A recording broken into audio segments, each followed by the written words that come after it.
Imaginez, après plusieurs jours de marche dans ces montagnes, je suis complètement perdu. Je n'ai ni vivre, ni eau. Et évidemment, ici, il n'y a pas de réseau. J'aurais beau m'époumoner. Ohé! Au secours! Ohé! Au secours! Personne ne viendra me chercher, sauf si je porte cette montre et sa balise de détresse intégrée. Il me suffit d'en déployer l'antenne pour l'enclencher. Immédiatement, un double signal est émis pendant 24 heures. Le premier sur la radiofréquence des secours. Si un hélicoptère passe dans le coin, il le recevra. Le deuxième signal, lui, part directement dans l'espace pour accrocher un satellite. La balise, la voici. Quelques centimètres carrés de circuits imprimés, manipulés avec précaution par les petites mains de cette grande marque horlogère suisse. Bonjour mesdames. Le tout sous l'œil attentif de Jean-Paul Girardin, directeur de l'entreprise. Il le sait, si une vie est en jeu, la fiabilité de cet équipement doit être totale, quelles que soient les conditions météo par exemple. Alors chaque élément, ici l'antenne, est testé rigoureusement. On teste à la fois, premièrement, l'antenne, pour voir si l'antenne a ce qu'on appelle le gain d'antenne, c'est-à-dire qu'elle est performante suffisamment pour envoyer des signaux au satellite. En fait, on doit pouvoir émettre à température ambiante plus de 24 heures et à moins 20 degrés jusqu'au-delà de 18 heures.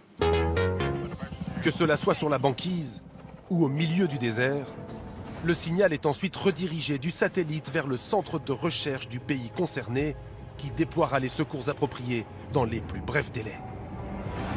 Et une fois à bord de l'hélicoptère, vous vous direz sûrement que votre montre vous aura quelque part sauvé la vie. Mais si la montre est suisse, la balise et l'antenne, elles, viennent de cette entreprise de haute technologie basée en Bretagne. Son responsable stratégie et sécurité, Cyril Boissy, est fier de nous présenter les derniers défis relevés par ses équipes. Vous vous souvenez de la sonde Rosetta et du robot Philae parti explorer une comète? À 500 millions de kilomètres de la Terre, ils communiquaient grâce à des émetteurs-récepteurs conçus ici.